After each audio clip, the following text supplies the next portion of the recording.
Welcome to Dice with Death, where anyone could die with a roll of the dice. I am not your direct messenger, Oli Bateman, because this week our resident daddy parrot himself, Mr. Jamie Powis, will be taking up the helm as DM for a very special Clash of Creators one-shot.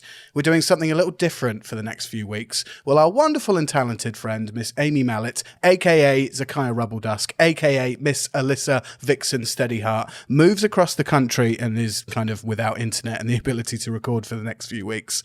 But that does mean that we have, of course, drafted in the help of two excellent D&D creators from the world of TikTok and Twitch, who I will introduce you to very soon. But first and foremost, I'm, of course, joined by WhatCulture.com's Adam Wilbourn. The name's Gary the Dragonborn Dragon. What else can I say? If anything goes wrong, I'll just claim it's my first day. My skills have been honed. They're not heaven sent. But I tell you what's unpredictable, my accent. It changes each day with the roll of a die. So where am I from today? Oh my, I'm... G'day, I'm Australian. Yes, Adam, you are bringing the chaotic energy to this already. I love it. Oh my God. When did you decide and come up with that? So basically, I was thinking to make my character, who's doing work experience, he's using the old Homer Simpson excuse of, oh, it's my first day. But to make sure that doesn't get back to upper management, he just changes his accent each day. So I've got 6 possible accents, hopefully none of which will offend our lovely guests. Don't worry, Molly, I'm not going to attempt yours. Oh, no. And, I've really made a mistake here, guys. I'm really sorry. Well, we cannot wait for hilarity to ensue with your accent during the course of this 1/2 shot. I'll get on with introducing our esteemed guest, shall I? Introducing our first D&D creator. It's Molly Rennie. The fact that Audrey is still the ship's cleaner is baffling, but nobody would dare to fire this halfling. Very nice. Very good. Very, very nice. Molly, Coming in hot with the rhyme. Yes, welcome to Dice with Death. Welcome, welcome, welcome. You're, of course, playing Audrey. We'll find out more about her character later. I'll introduce our second D&D creator, shall I? It's Billie Trixx. Hello. This is really long and I'm so sorry, but I literally hyper-focus on this so much and I'm really into it. So I love it. Let's go. Let's go. Okay. In lands of myth and magic's embrace, there dwells a thrycreen, grumpy in face, a druid of bugs with powers profound, small in stature, mighty, renowned, with chinnitus, I can never say this word, limbs and antenna high. This insectoid marvel catches the eye, but don't be deceived by the size so petite, for within beats the heart with a grumpy beat. Aboard the shit-eater, a ship not quite so grand, our thrycreen struggles to take command. With clumsy manoeuvres and crashes galore, driving's a skill they just can't explore. But fear not, dear listener, for there is more to tell of our druids' true talents, their story to spell. A delivery driver for cosmic couriers they be, nimbly traversing the galaxies, swift and free. Holy Amazing. fuck. Like tiny... Wow. Tiny I've got a claps. rhyming couplet, just so you know, guys. That's where this is going to go. Tiny little claps for both of you. Molly and Billy, welcome to Dice with Death. We're very excited and very much looking forward to playing with you guys today. Thank you. And finally, our fatherly DM for this one shot, it's Chatty Badger's Jamie Powis. How about an adventure in space while Amy moves place? I am the DM. Have I got the baton now, Ollie? Yeah, you can take over now, mate. Go for it. Give me that baton. So I'm also joined by BBC's Oli Bateman. And I do mean the British Broadcasting Corporation, and not the other thing. Not Big Black Cock. That's not what That's you... the one. Okay, but fine. I don't want to shame you if you're into that. So you do you, mate. Well, thank you very much for introducing me. I guess you can I mean, you can start the game if you want. Did you expect me to have a rhyme or? I did. I thought you'd have a rhyme. Oh, Have you not got a rhyme? that's so. I really wish I'd sat down and. All right, my lovers, I'm Sho-Cung Lao. No need for an applause, although I shall take a bow. Criminal I once was, now an engineer of sorts. I'm a delivering cosmic courier. Can't you tell by my postman shorts? If things get leery, I'll use my monkish charm to stunning strike these motherfuckers using only my palms. Let's get to it, Jamie. You know the drill. Molly, Billy, and Adam. Let's roll some dice and get ready for our total party kill. Yeah. Ooh. Hell yeah. Are we ready for a Spelljammer adventure? Yes. Yes. Let's go. Let's go. Abso-bloody-lutely. I forgot. I'm not going to get over that. I immediately Go either. forgot. I so forgot. Sorry, go on. We see thousands of small rocks and boulders floating in the vacuum of space. We're in an asteroid field orbiting a bright central star at the edge of the universe. In the distance, a small, dimly lit object catches our eye. As we look closer, we see a ship racing towards us. A green vessel with a tree standing proud at its centre, holding giant silver sails. On the bow, we see the registration number SH1T8R, and as we look down the hull, we see the recently rebranded corporate logo of the Cosmic Couriers. As we push through the bubble of air surrounding the vessel, we meet our crew. At the base of the tree, we see a seat weaved together from the roots which hold the entire ship together. Sitting at the Spelljammer helm, we find our pilot, Billy. Can you tell us a little bit about your character? So I am playing Thry-Kreen. Her name is Kriket, or their name is Kriket, I should say. And she's very small and petite. She's pretty grumpy. She's been given this job as a driver, but she cannot drive for anything. And she really doesn't want to be there, but she's got to work because her colony owns the Cosmic Couriers, so she's here whether she likes it or not. Brilliant. And so we follow those routes down through the main deck, and we find ourselves in a hold full of parcels. Adam, can you introduce your character? G'day. The name's Gary the Dragonborn Dragon. Basically, what you see is what you get. I'm 15 years old. I've been told I've got to do work experience, but I'm not very good at my job, so I have to keep changing accent on a daily basis to subvert the management structure of this horrifically run company. So I'm just here to get by, keep my head down, and hopefully get out of this as quickly as possible. We travel through the hull of the ship and down to the glowing green crystal at the rear. The arcane engine crackles with power as it propels the vessel through space. Hanging from the side of the ship, trying to prise a giant barnacle off the hull, is our next crew member. Molly, can you introduce yourself? Well, I'm Audrey, a small halfling woman, here pulled up into a very tight bun. I'm, for lack of a better term, the ship's cleaner. Though I'm not sure how much cleaning I really get done.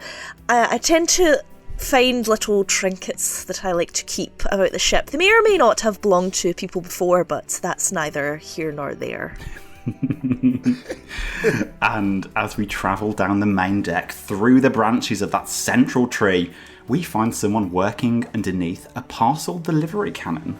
Oli, can you tell us about your character? All right, my lovers, I'm Sho-Cung Lao. I'm a 40-year-old ex-criminal. I say ex-criminal. I was working for the Galactic Army and was caught selling galactic military technology, which I was therefore arrested and was given criminal charges. I am now an engineer of sorts aboard this ship, this delivery ship, as I can use my skills as an engineer to man the parcel cannons, as it were. I'm 5'8". I've got an old an old athlete's body. Like, he's 40 and he's broad-shouldered, but he's got a gut. and he looks like a delivery driver that you would see coming to and from your house, with posty shorts on, steel cap toe boots. He's bald. He's got a big bushy beard and is covered in prison tattoos. Kriket, you watch as that kind of gnarled tree hands you a clipboard, and the tree lowers down another branch and starts impatiently tapping a sundial that it's got in one of its branches. What do you want now? He's going to tap that tree, he's going to tap that clipboard so hard. Alright! What's on the clipboard? So it says, pick up Universe's End Tavern, Sector 12, Maria Asteroid Field, and then deliver Sector 12, Maria Asteroid Field, Star of Maria. I'm reading it. If you can read a face of mandibles, it would kind of look frustrated at why we're delivering to the same area, and it doesn't seem that far away. And I've also heard bad things. I think that tree is gonna shrug back at you, and the tree is going to kind of do the end of its branches do like that money symbol, kind of like money. Fine. All right then. So I can kind of on my little dashboard and try and find how to navigate us to the location of the gap. So actually, roll me a perception check. Okay. Here we go. First roll. First roll, everybody. Come on. Roll. Here we go. Nat 20 on the way. 19. Oh, lovely. Oh, what a start.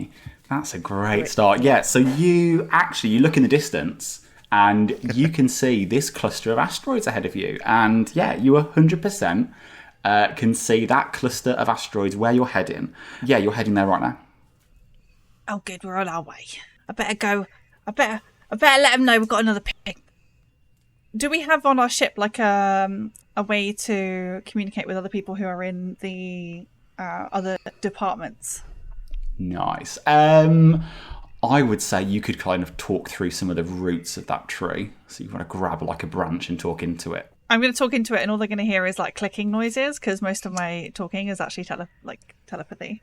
So I'm just going to start clicking into one of the roots. It's going to sound like Morse code. What are the rest? So you can hear this kind of clicking through the whole of the ship. Maybe, Audrey, you're having difficulty because you are hanging off the side of the ship right now. But everyone can hear this clicking. Here, it sounds like Kriket's got a job for us. Best go up to the hull. See what she's doing. I'll fix this cannon later. It's fine. You just see me like unclogging this cannon with like parcel tape that's just absolutely filled it and is jamming it up. But I light a match and just throw it into the cannon to see if I can burn any of the stuff out of it. But I make my way up to the hull to see Kriket. Are you leaving that? Are you leaving that going just for? That's right, I am. Okay, cool. Let me just roll a d20, see what happens. Great. Okay, cool. Yeah, fine. Nothing happens. So is everyone going up to that kind of the main deck? Yeah. You see me tap on a porthole as I see Audrey, and I just tap on it to get her attention and go, "Here, come on, dearie, we got to go up to the hole. You can get that barnacle off later." Well, I'm fine. I'm just trying to do one last scrape on it before giving up. I'm like, just coming. I open the airlock for Audrey to get back into the ship. Cool. As you open the airlock, you can feel like a whoosh of air kind of coming out. There's kind of an air bubble around, actually, so you don't really get that much. It's more like it's kind of a bit of a windy day. You're travelling quite quickly. You get a bit of breeze going on, so it's kind of like trying to open a car door as it's going quite quick. But you open the door and you get her in. Lovely. I see Audrey, and I go, "All right, my lover." Well, I'm just, getting the ship now, looking a bit cleaner. Yeah, no, Not that anybody else helps me with that around here. No, well, you are the cleaner. I guess that's your job. Well, I mean, it would be nice to have some help every now and then. Well, why don't you ask that work experience boy if he can help you out every now and then? Oh, he's no use, him. Why? What's he done? But between you and me, he's got a bit of a strange voice, that one. Oh, right. What do you mean, a strange voice? Well, the other day, I'm pretty sure he wasn't Australian the other day, but he seems to be today. Just wait and see, I promise you. Right, You'll hear it. All right, I'll keep an eye out for that one. And I think as I end the conversation and turn away, I think I catch a glimpse of something shiny on Audrey's wrist, and I look at my own wrist and realise that my watch is no longer on my own wrist. Would you say anything about that? Are you just gonna? I've known Audrey for like 6 months at this point, and I know what she does. So I just kind of go, all right then, and I just start walking towards the hole. You heading upstairs, Gary? Sorry, Gary, the Dragonborn dragon. Yeah, if there was security camera footage of Gary, he'd be moving a package that is quite clearly labelled fragile. Hears the clicking, knows that means it's some sort of group meeting, and immediately just drops it and walks out. You hear an absolute shattering of a million pieces. And Gary says to himself, but inexplicably also in his accent, "Well, mate, that sounds like someone else's problem." Gary, you hear me shout across like the room that you're in and go, "Come on, Gary, you've got to go up to the elm. Cricket's got something for us to do." "You betcha, cobber." Cobber, wow. Okay. Give me a charisma check, see if you can pull that off, because I am not sure. 4. The dice know, don't they? They just know. They just know. They just... Lean over and I'm like, do you see what I mean about that voice? It is very, very puzzling, and I don't know why he does it, but he's the only help we got so far, so we best just get on with it. I want to get my paychecks and get out of here. So as you're all going to the main deck, you're all coming to the main deck, you are getting close to this kind of sector of asteroids, and you see these like really huge mile-wide rocks kind of just floating around this kind of central sun. So everyone can make me up another perception check, actually, see if we can spot the tavern that you are supposed to be going to. 15. 15. 16. Ooh. It's like I'm channeling my inner 15-year-old. 3. Gary, you are so focused on his accent that you are literally perceiving nothing at the moment. No. So, with your 16,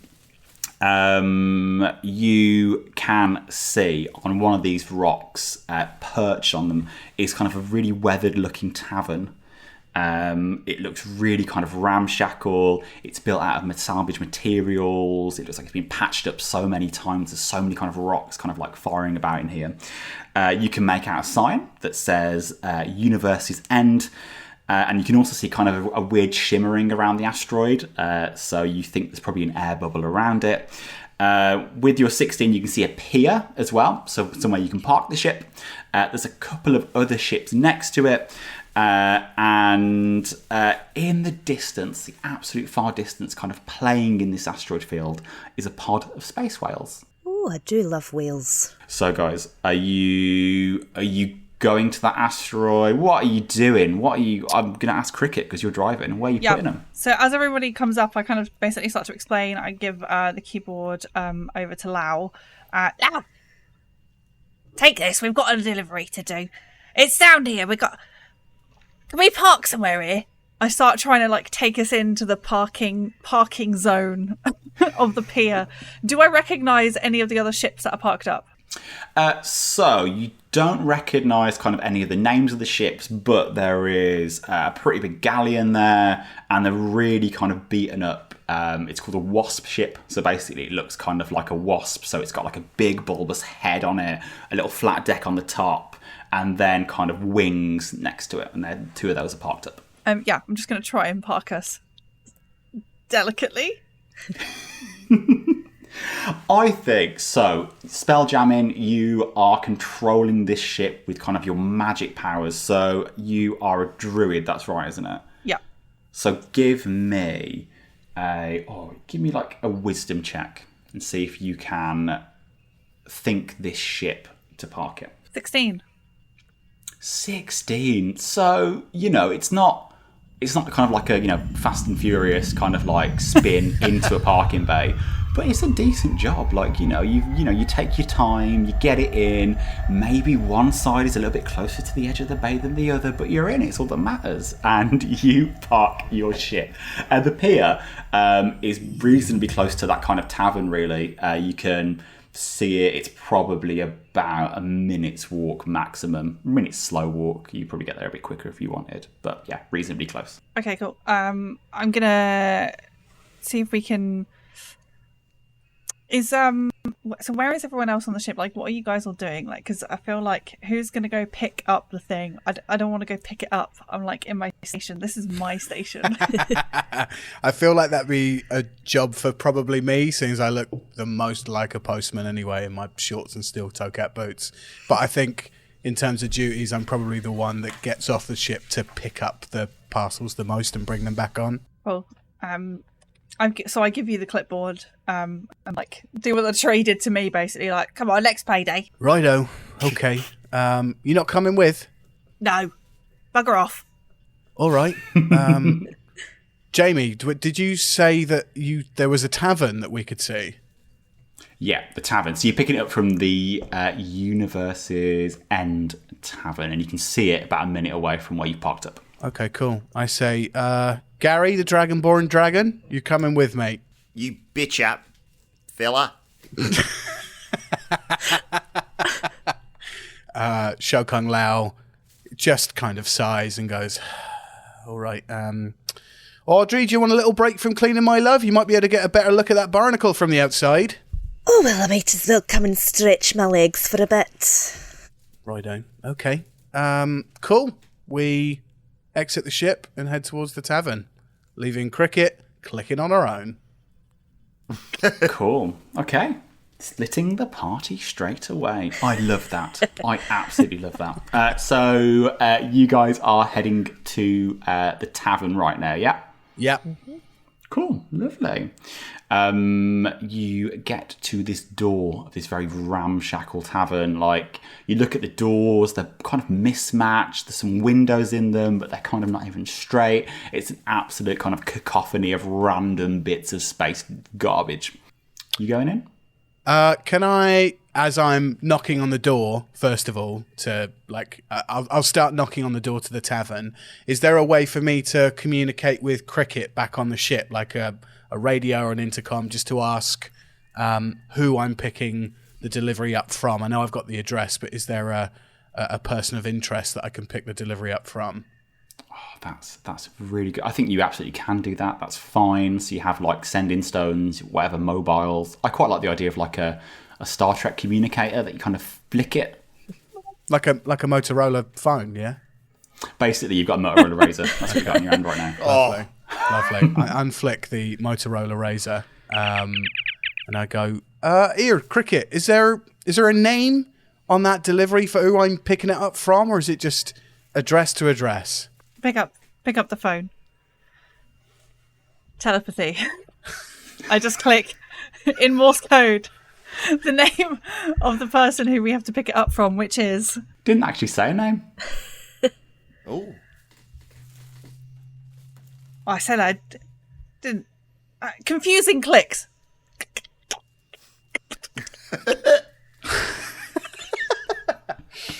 I don't know if she's talking or if she's just like typing on a keyboard. I can never tell. But either way, I think we just has to go in there. But I am knocking on the door, Jamie. I'm absolutely knocking on this tavern door. Hello? Is anybody in there? I've got a parcel to pick up. So you knock on this door and it kind of opens slightly and you hear music and talking.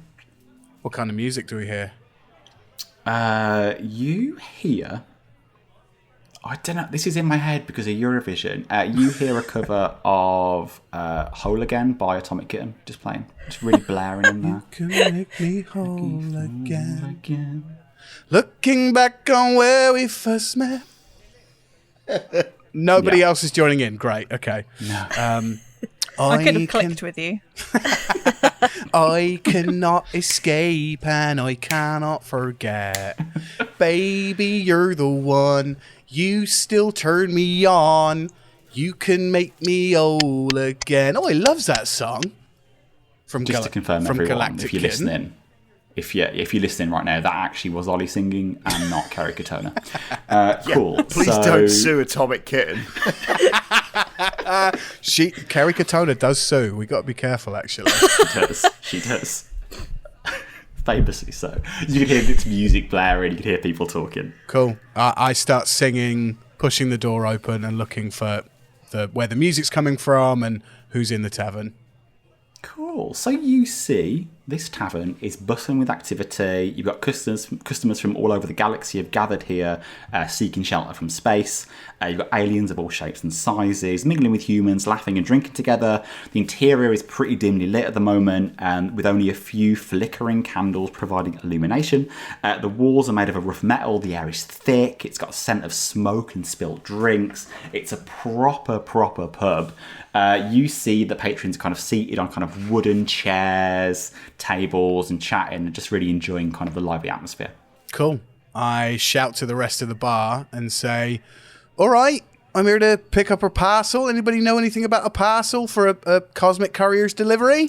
So you see on one of the tables is a plasmoid. So a plasmoid is like basically like a gelatinous kind of creature, has no kind of main form, but you see a bright blue plasmoid. He's featureless and he is sitting at a table, and right in front of him is a parcel which is about shoebox sized. I turn to the plasmoid and I say, all right, Sticky Man, I don't know where your ears or your mouth are, but I'm going to try and talk around where I think your face and head is. Is this a parcel that you want me to take? You hear kind of like a... Oh, sorry. Hi. Yeah, please, if you could take... Yeah, are you from the Cosmic Couriers? Yeah, that's right. That's us. Oh, that is amazing. You are quite late. Oh, right. How late are we? About a week. Oh, right. Yeah. Well, sorry, nothing I can do about that. It's all like there's been a leap year and there were some bank holidays and lots of, It's my first day as well, so it's not my fault. It's my first day, so it's not down to me. Right, exactly. It's his first day, so we can basically put all the blame on him, right? So, yeah. Okay. Always remember, it was the Australian guy who works for Cosmic Couriers who messed this up. You got it. So, like, you're hearing this voice, but you literally can't see any sort of movement from this kind of plasmoid, and you hear like, so do I hand you the parcel now? Yeah, you can. Well, I'll tell you what. I can just take it off the table for you if you want. I look to Audrey and I say, if there's a lot of mess that gets on this parcel, you'll have a lot of cleaning up to do. Oh, yes. So looking forward to doing that. So, do you go and pick up the parcel? Yes. Cool. So as you pick it up, you hear like okay. Thank you for picking up the parcel. Can you just please be gentle with the parcel, please? Right.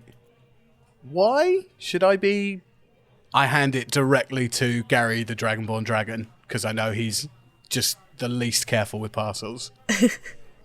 I also, by the way, whilst everyone's been distracted with this whole parcel gate nonsense, Gary's been minesweeping around some people in the bar. So, because he's 15 and he just like, he doesn't know what drink he quite likes yet, so he's had a bit of everything whilst all this conversation's been going on.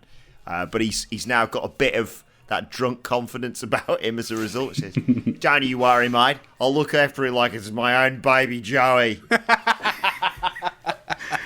So as you're kind of minesweeping, you catch the eye of the barkeep, the bloke behind the bar. He catches your eye, gives you a little wink, kind of like, yeah, like, go on, lad, that's all right. Can I roll an insight check on this plasmoid? You absolutely can. Oh dear, that's a 13. With a 13, you really can't see this plasmoid like moving or paying attention or like responding to you. He's not really looking at you. And I think with a 13, you're not sure that voice is coming from the plasmoid.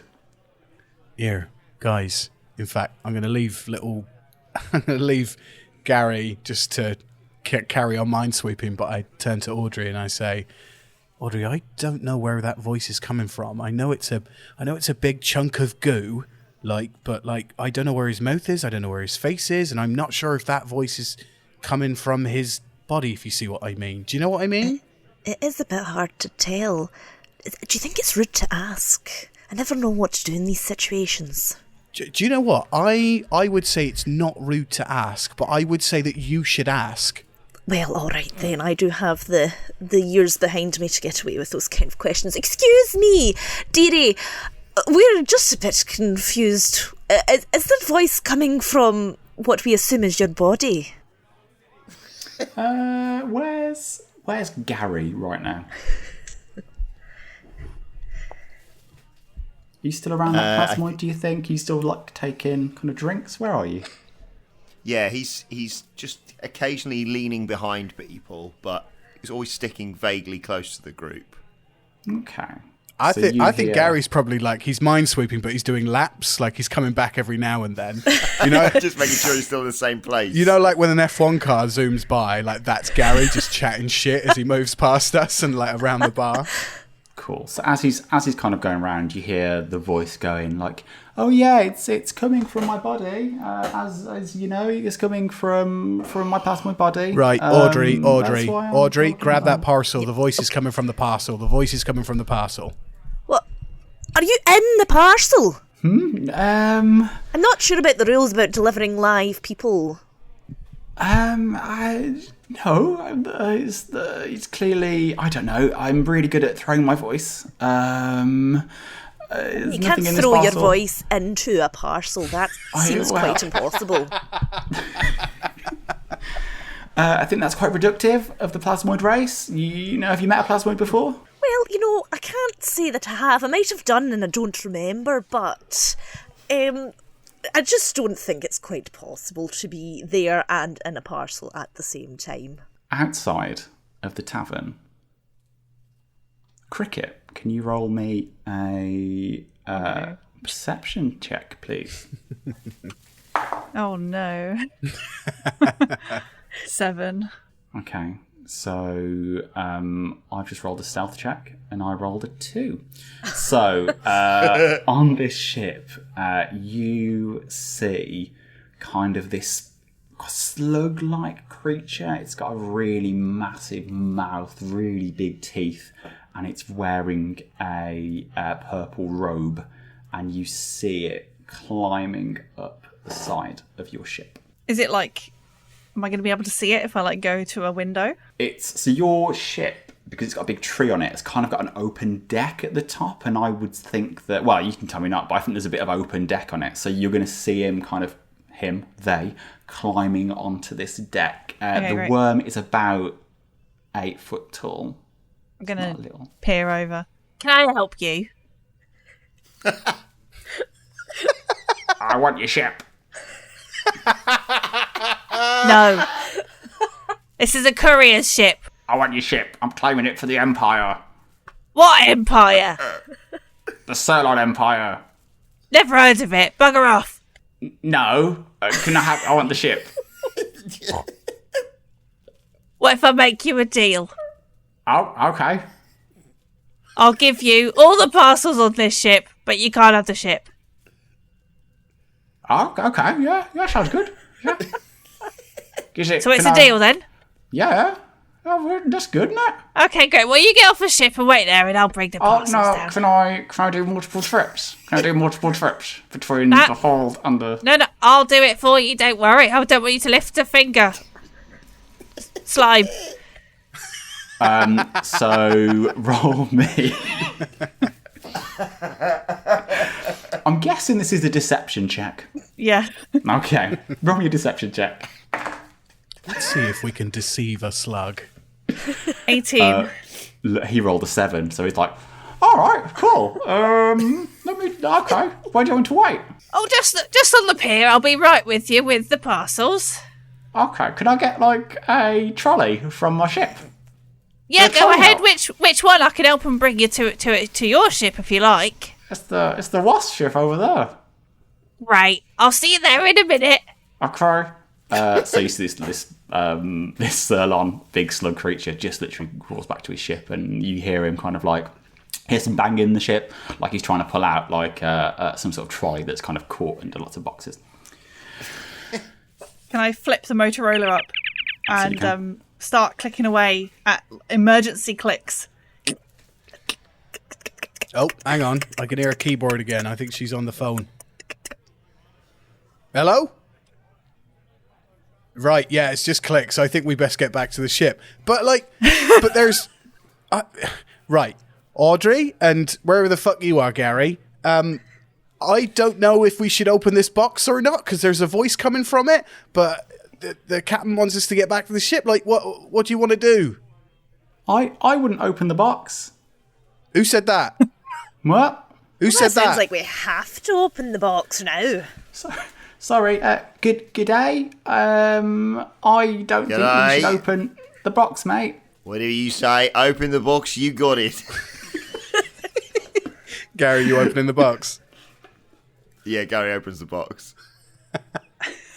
You open you're terrible couriers, by the way, guys. You open the box, and inside the box you see this really, really adorable miniature giant space hamster. So it's like a hamster size, but it's a giant space hamster. And you see it kind of like nervously rubbing its hands together, being like, "Oh, hello." And as you look, you see it's got like this really, really adorable little green backpack on. Oh, I think we found our new mascot, everyone. A mascot? It's just adorable, look at it. I mean, he is very adorable with that tiny little green backpack and all, but, like, shouldn't we just close it up and leave it? You are going to deliver, aren't you? You're going to do that delivery, yeah? As promised? Yeah, we get the job done sometimes. Half done, maybe. Amazing. Because I kind of need to go really quite quickly, because we've been here for quite a while. And who's been here for quite a while? I've been here quite a while. Yeah, you said we. Who's we? Oh, me and I paid off the plasmoid just to hang out with me for a bit. So we've been together for a bit. You paid him off. How much did you pay him? Just a couple of gold. Like, you know. How much gold you got on you? Excuse me? I said, how much gold you got on you? I've not got that much gold. Right, how much gold you got on you? How much gold have you got on you? How much gold have you got on you? I'm asking the question here, mate. I'm asking you the question. I can close this box up and I can leave you with this plasmoid. You wouldn't dare close this box up. I closed the box up. I am so adorable. You'll look again. You know you will. I've got really strong feelings about opening up this box again and looking at this tiny, cute little hamster. But we've had these emergency clicks from Kriket. I think we best get back to the ship and deal with this later. Yes, we can discuss this on the ship. Okay, so Kriket from outside this ship. So what have you done since kind of this little Sirlon has crawled back to his ship? I've just been watching the whole time and just like trying to see like with my little, I don't know, what are they called? Periscope? Telescope. Periscope? I was like, periscope? Something. I've been using my scope to try and like see how long he's going to be taking, if there's anyone coming towards him. I actually do grab like a parcel or two in my little petite kind of claws, but I've got quite a few kind of arms going on, so I can carry like 4. So I take like 4 of the parcels that feel like they don't really have anything expensive in them, and I start like taking them downstairs as if I'm gonna give him all the parcels in our bay and hope that some of the crew come back. Okay, you feel a rumble, and you kind of feel the dust of this kind of asteroid that's floating in space just being kicked up. And as you look up, you see this massive galleon. It is just dark, it's black, it's covered in this kind of red necrotic energy, and it's floating just above the tavern. And you watch as a rope gets thrown down, and you see 2 figures just effortlessly slide down this rope, and they begin walking towards the door. That's odd. Maybe another delivery. Weird service, though. In the tavern, the door creaks open. And a figure steps inside, casting a really long shadow. He's dressed in a tattered coat and boots that look like they've been through 100 battles. His skin is pale, it's waxy, and his eyes are gleaming with like a red necrotic energy and like a predatory look. In one hand he holds a curved cutlass, and its blade flashes and flickers in the light of the tavern. But it's the weapon in his other hand you kind of notice more. It's a red glowing blunderbuss, which is humming with otherworldly energy. So you don't think he's here for a friendly chat. He's looking at all the patrons. He's sizing them up. He's looking for something or someone. And then you see a woman of similar dress, similar complexion, standing by the door. She's got long dark hair, red fiery eyes, and a necklace made from different types of teeth. I immediately want to, as soon as I spot this, grab... Well, I've already got the box in my hand, I guess, because I was closing the box on this tiny little gorgeous hamster thing. And I want to hand it immediately to Audrey and say, Audrey, keep this on you no matter what. For some reason, I think these guys are immediately after this talking hamster, and I think you need to be the one to look after it for now. All right? I mean, who wouldn't be after a talking hamster? But don't you worry, I'll keep an eye on it. Please keep me safe. Yeah, they are absolutely after me. I'm going to shut up now. Listen, matey. Yep, you listen here. I'm going to need you to shut the fuck up, all right? Can you stop asking me questions? How much gold have you got on you? How much gold have you got on you? You never answered my first question. Shut up. Just shut up, all right? I will not be belittled by a tiny cute hamster that I definitely do not want to see again. You think I'm cute? Right, you've already got too much over me now. So you see this figure, this dark figure who is, very, very pale. You hear him go, "Yarr, all right, you scum. I've had something that belongs to me stolen." I don't know what's happening in my accent either. We should roll a d20 for that one. Sound like me, don't you? Yarr, I need to get in there. It's gonna fluctuate between a lot of accents. I'm gonna warn everyone now. Buckle in for the next 4 hours of this. Something was stolen from me, a golden chest. I want it back, or I want information. And he looks to the patrons. What's Gary doing? I wouldn't know anything. It's my first day, mate, so no point asking me anything. Whisper over, I'm like, well, good thing we've only got a talking hamster and not a golden chest. Can I whisper to the tiny hamster in the box and say, listen, mate, do you know anything about a golden chest? Yep, 100%. Oh, no. 100% do. Right, so when I said how much gold you got on you, and you said only a little bit, did you mean that golden chest? I did. Oh gosh, what's that accent? Yeah, I did. But it's quite little. It's in my backpack. It's not gonna be massive, is it? It's not gonna be a massive golden chest. There's a tiny golden chest in your tiny green backpack, which I hold in my tiny, tiny hands. Audrey, absolutely. It's very cute. Audrey, stop falling in love with a tiny space hamster. Stop it. Stop falling in love with this tiny creature now. Oh, I can't help it. I can't. So the parrot goes, I'll give the count of 3. I need information, or I'm going to make an example out of every single one of you. Listen here, hamster. You tell me within the next 3 seconds why we need to keep you safe. I need total transparency, all right? This is not part of my normal job. I'm a fucking criminal. I just want to get my paychecks and get home. Tell me exactly why we need to keep you so safe and let Audrey fall in love with you. Well, you are delivery service, and I've paid to be delivered somewhere. So there's that. There's your job. So it's doing your job, the bare minimum of your job. That's great. We might do the bare minimum of our job, but I'm going to need some transparency from you. These are space pirates, and they mean business. So you better start talking with that. You're a talking fucking hamster, and you don't want to talk. Tell me right now what's going on. If you get me out of here, I'll tell you. I promise. All right, it's good enough for me. I just need the paycheck. Can we try and stealth out of here? You would have to give me a investigation, because you want to find out if there's a way out of here, because you've got the You've got someone standing at the doorway right now, which you just came into.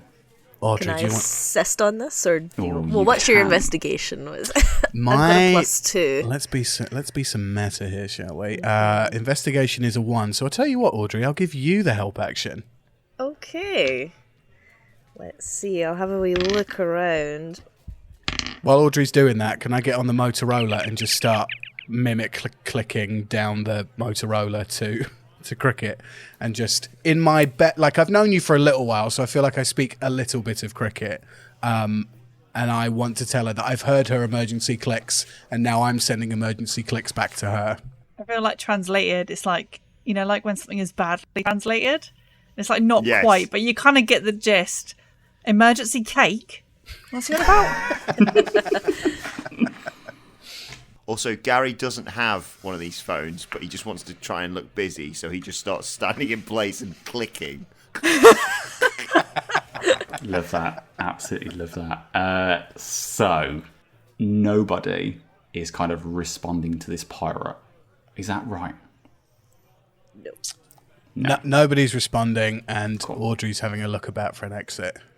Give me that. What's your... a 19 on that. Yes. Okay. Come on, Audrey. So, you see there are a couple of windows. So there's maybe like a window you could potentially sneak out of. Okay. I very subtly gesture over to the window, and I'm like, "Do you think we could do a bit of sneaking out of here?" I'd love to do some sneaking, but I think if we really need to, we just let Gary the Dragonborn dragon run headfirst into it and see if we can make a dragon-shaped hole and get out of here. I mean, that's also a very good idea. Either way, I think you found us a way out, Audrey. Well done. Thank you very much. Outside of the tavern right now, Kriket, you see this Sirlon just kind of like with a big trolley, just kind of making its way down a ramp of his wasp ship. So it's like, oh hi, I've got my packages, got my little trolley for the packages. Okay, great. Yeah, I've got a few here. I've only got 4 hands, you see, but I'll start work on it. You leave it to it. Do you want a drink, actually? I'll be here for a while. I could do.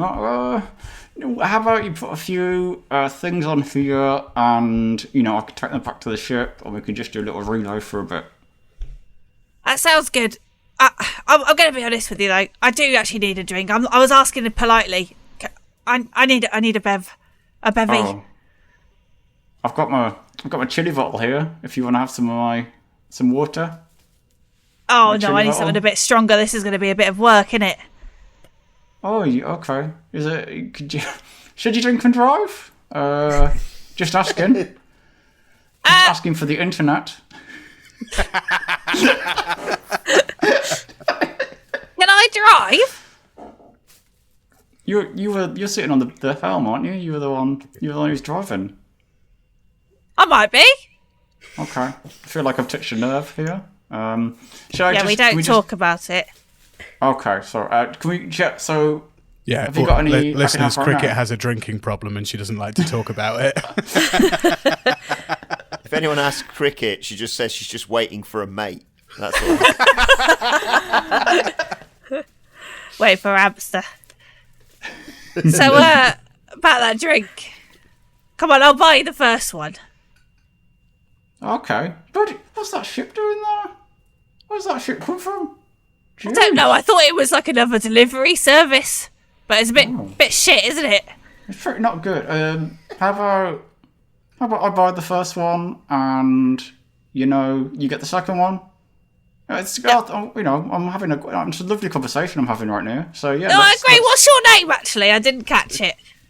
My name is Vlad, the Destroyer of Worlds. I love that. My love that. favourite character, this, by the way. Yeah, Jamie, do this all the time, please. I think I think Sho-Cung Lao looks directly out of the tavern window, even though he knows he's in danger, sees that Kriket is talking to Vlad the Destroyer of Worlds, who he doesn't know the name of yet, and I just go, oh my God, I think Kriket's got game. I think she's pulling. Audrey, look at this. And I give Audrey a little nudge, a little elbow, and I go, have you seen anything like this in your life? We've only been gone for, 10 minutes, and there's a giant worm at the ship. Whatever you're into, I guess. I mean, I suppose so. Who am I to judge, but... You see this kind of this kind of worm. It's kind of got like 8 legs. Its front legs are kind of like weird hand type things. Its back 3 legs are like hooves. So back 6 legs are like hooves. As you turn around, you kind of see that there's a mouth at the back as well. It's a interesting looking worm, and as they're talking, you see this worm kind of start to just play with some like really errant hairs that are kind of popping out of it, like just twirling one of the hairs as they're speaking. Oh, Audrey, I think I'm going to be sick. Have you got a box I can be sick into? Well, unless I take the hamster out of this one, but I don't think he'd appreciate I grab that. the box, open it, and I'm sick into this box with this hamster in. The hamster looks very sad, but he's stayed in that box. You see, so the box has little holes in it, and you kind of see some of that kind of sick kind of like pouring out of the holes. I've been sick in a colander or something. like being sick in a colander. Yeah. Title of the episode. There you go. It's not good for the hamster. The hamster is not impressed. I just go, oh, I'm really sorry, mate, and I close the box back and go, Audrey, clean that up. But we got to get it moved. We got to get a move on. Yeah, I think now it's time for Gary says over this, you fucking lightweight. Can I grab Gary by the collar? I grab him by the collar and go, listen, you fucking idiot. Listen.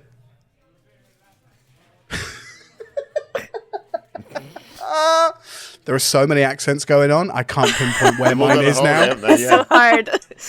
We are freeballing this shit, aren't we? This is like, what accent am I? Yeah, I'm grabbing Gary by the collar and basically saying we need to get out of here. Stop minesweeping drinks, Gary. Sorry, mate, it's my first day. What do we need to do then? What's the plan? I don't know why Gary's using that excuse with his colleagues as well. Yeah, his colleagues know it's a load of shit anyway. We've all got these jobs just because we have to. Listen here, Gary. We've got... Our exits are blocked right now, and those space pirates look like they want this tiny little hamster in a box that's talking to us. Perfectly normal sentence to say on a normal courier job. I think we're going to have to try and jump out the window because things are going to get a bit messy, but... Are you ready to have a scuffle if it needs to? You see that thing that he's got in his mouth? That's not a knife. That's a cutlass. It's a cutlass. It's not a knife. It's a cutlass. 2 different things. I try and I want to move towards the window. Are you doing that stealthily, or are you just doing it? Yeah, I'll try it stealthily. Go for it. Goodness me, that's very good for me. At 25. You are like the wind. No one spots you. As soon as I get to the window, I'm going to try and work on opening it while looking towards Audrey and Gary to try and get them over to the window by me. It literally just slides open. Great. I slide it open and then I nudge like Audrey was nudging me or like we were pointing to each other earlier to get the fuck out of there. Yeah, I'm going to try sneak over to the window as well. Give me a stealth check. Oh, that would be an 8. I've just got this like leaking box of hamster and sick. It's not very stealthy. So you see the pirate captain literally just watches that trail of little bits of sick, and he draws his cutlass and he holds it at you and he goes, "Where are you going?" Just have a little delivery to do, dearie. Can't hang about, unfortunately. What are you delivering? Well, it would look like I'm delivering a box full of sick at the moment. I can assure you, it's just a lot more to it than that.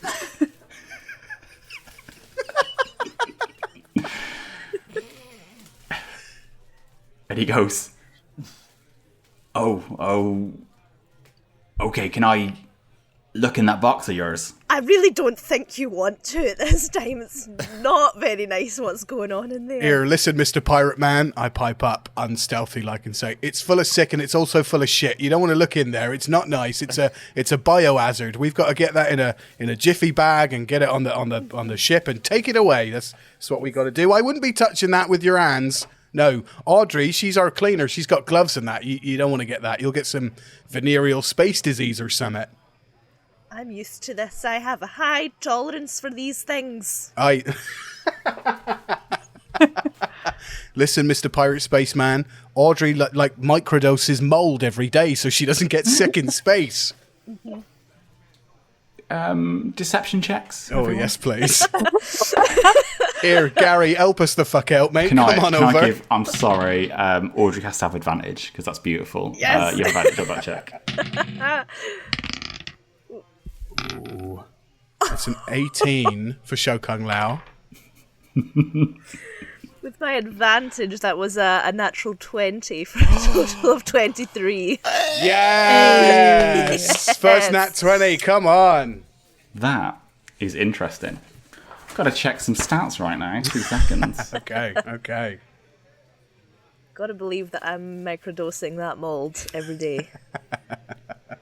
You're just around it so often. Whilst you're doing that, Jamie, I'll just point out that Gary sort of cottoned on at the last minute that are all what we're trying to do, and he's just making shit up.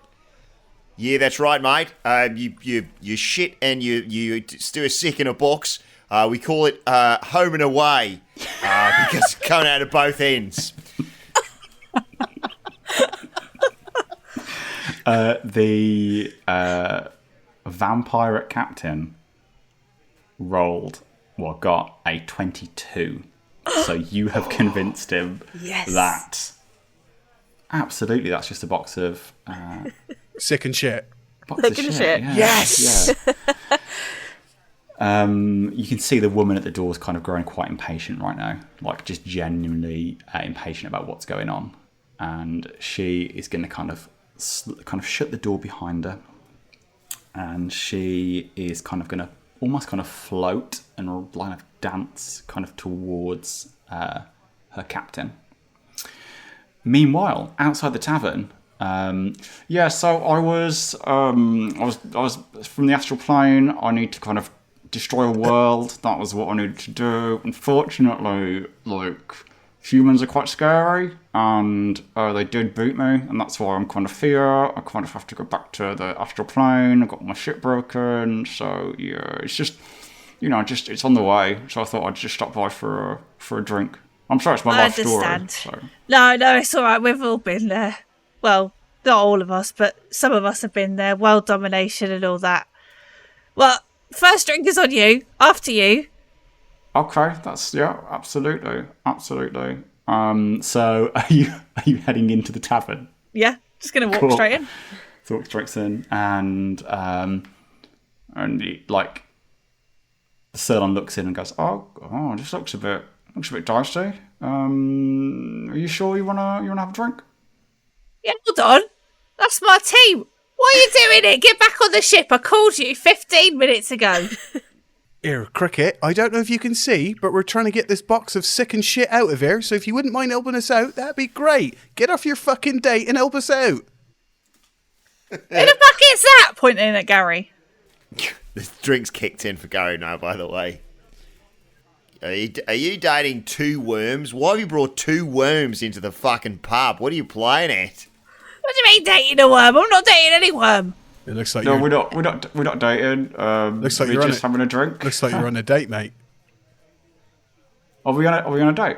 Because I'm kind of okay with that, but are we on a date? You don't have to keep secrets from us. I'm too preoccupied with my work. Oh, okay. Oh, roll now you're a career woman, is that right? All this time you've been sat up there not fucking bothered about your job. Now you decided to be a career woman. Driver, shut your mouth. Can you give me an insight check on the Sirlon, please, Kriket?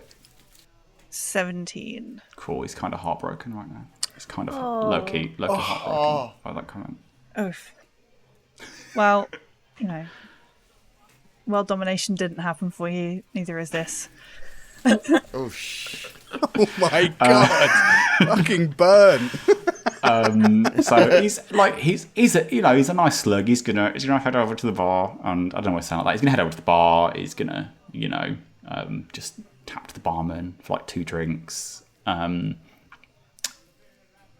But as this is going on, you see that woman just whisper in her captain's ear. And the captain looks around and he goes, "Aye, let's make an example of all of them." And you see the woman put her arm around her captain. And they fall backwards. And they dimension door out of there. Well, that was weird. That really is a better courier service than what we're providing. We need to get one of those. Yeah, teleportation, just like there and back. Like super simple and quick. No need of a ship or nothing. What have you got in your hand? Well, this would happen to be a box of sick, but also there's a talking hamster in here as well. Very funny. What's in the parcel? Just open it up. Reveal the sick covered hamster. You see the hamster has got itself into a really tiny frog suit right now. So it's kind of got a little black kind of frog suit on. It's got kind of this kind of mask on its face. And it's looking unhappy. You can tell it's looking unhappy, but it's still there, still happy. Why is this tiny little fucker getting cuter by the second? What is wrong with me? Is this the parcel? Yeah, this is the parcel. That fucking gloopy boy over there said, like, well, we thought he said take this, but it's not actually him talking. This tiny little talking hamster paid him off to hang out with him so we could put him on one of our ships and take him somewhere else. Well, as long as we get paid at the end, I guess. Well, that's right. But I think that vampire man and that vampire lady, that succubi or whatever they were, space pirate vampires, they were coming in here and after their parcel, but Audrey did a cracking job of like saying it wasn't nothing to do with nothing or nothing. I'm very convincing, so I've found. I've always yeah, and I liked helped you. as well. So if you could just report that back to my superiors, that I really helped as well. Who are you? Kriket does not know who Gary the Dragonborn Dragon Every is. time that his voice changes, she does think it's a new person. Gary on the work experience is my first day. First day. Listen, I hate that. Listen, Kriket, are you gonna go on this date with this bloke, or like, do you want to stay here for a drink and we'll get back to the ship, or what? What do you want to do? Just stamp on his foot. I'm not on a date. I was trying to look for you, not. Ah, well, it shouldn't actually hurt because I'm in steel toe cap boots. I just go. I'm also yeah, cool. tiny. Yeah, you're also a tiny bug. I'm also small. Yes. Don't go. You'll hurt your mandible if you carry on doing that. What do you want to do? Yeah, I'll hurt my mandible on something. Let's go back to the ship. Come on, we've got to do this bloody delivery. That was quite horny what you just said there. I felt like you'll hurt your mandible on something. Is that? Yeah, you're. Sorry. I overheard the conversation. That's absolutely fine. No kind of like no intentions or anything. I'm going to give you your drink. Here's your drink, and he hands you over a pint of Blackberry mead, and he goes, "It's been lovely speaking to you. I'm gonna go stand over by the jukebox and put a bit more Atomic Kitten on." I turn to Audrey and I say, I think this guy, in terms of the story, is very low status. I don't know what his name is, but he sounds like such a simp. I think we can get away with anything around him. Gary's okay. overheard this and says, "Oh yeah, the she forgot to mention you have to get drinks for all of us actually. Yes. So yeah, 3 more blackberry each, please. Mm-hmm. And actually, little hamster, you want a drink?" Takes the mask off. Probably not at the moment. It's pretty gross in here. I'd rather have a shower, so I'm just gonna put this back on. Puts his mask you back gotcha. 3 blackberry meads and a bottle for the road, please, mate. Thanks. Okay, yeah, I guess that's fine. And he goes over to the bar. Now, Shao, are you still by that window?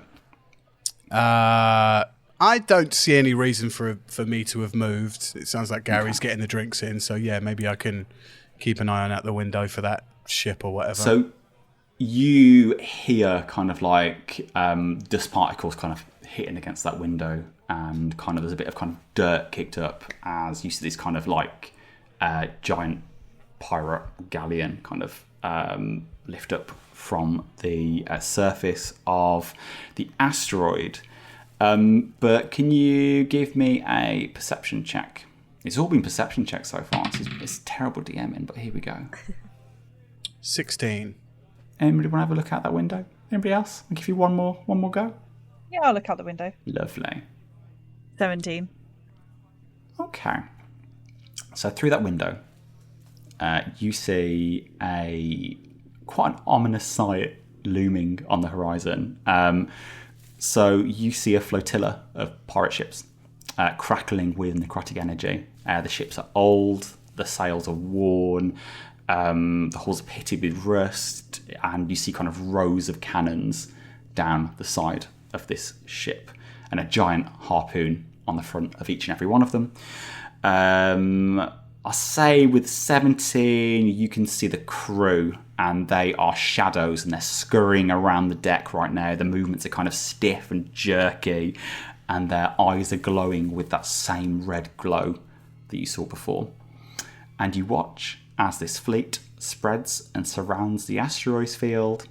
You watch as this fleet spreads and surrounds the asteroid field, bearing the cannons towards that tavern, and you hear multiple weapons firing. Everyone give me dexterity saving throws. Here we go. Oh no. We're just normal men. Just innocent men. Just innocent man. Oh, that wasn't good. Cool. What's everyone getting? I got another nat 20. Yes. Audrey, coming My in dice clutch. are doing me well tonight. I got a 21. 16. Okay. Sorry, I'm just reading my character sheet. It says, Danger Sense. You have advantage on dex saving throws against effects you can see while not blind, deafened, or incapacitated. Can I use that? Yeah, go for it. I did. 17 then. Right. Well, you've all saved on this one. So you are going to take 14 points of damage.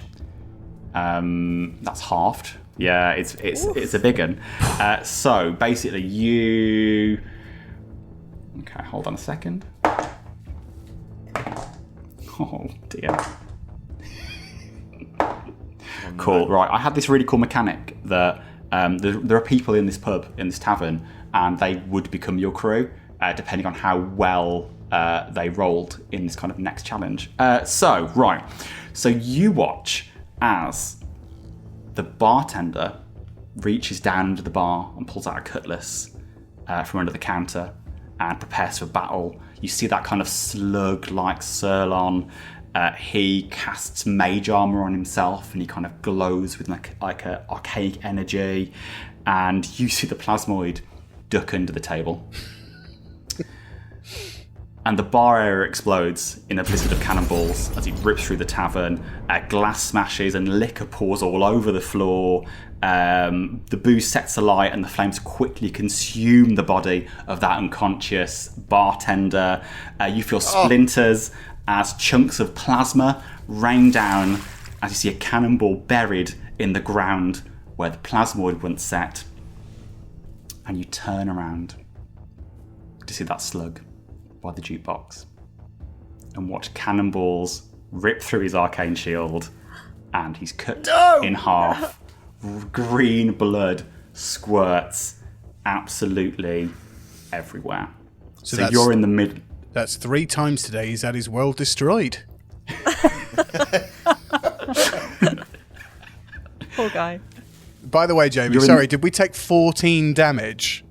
Yes, you did take 14 damage. Okay. Damn. You're in the middle of this blizzard of metal. The pirate ships are still firing. Flames are creeping through the remains of this building. It's falling down. What are you guys doing? Kriket, Captain, what we doing? You're in charge. Oh God, not again! I just want to get out and back to my ship. Wait, we just go straight towards the door? Can we get out of here? I don't think the tavern exists anymore, right? It's falling apart. You tell me how you want to get out of here. We're in an open top tavern right now. I think we leg it for the ship, right? I'm gonna crawl and like grab onto Gary's shoulders because he's much bigger than me, so therefore his steps don't take as long. Smart.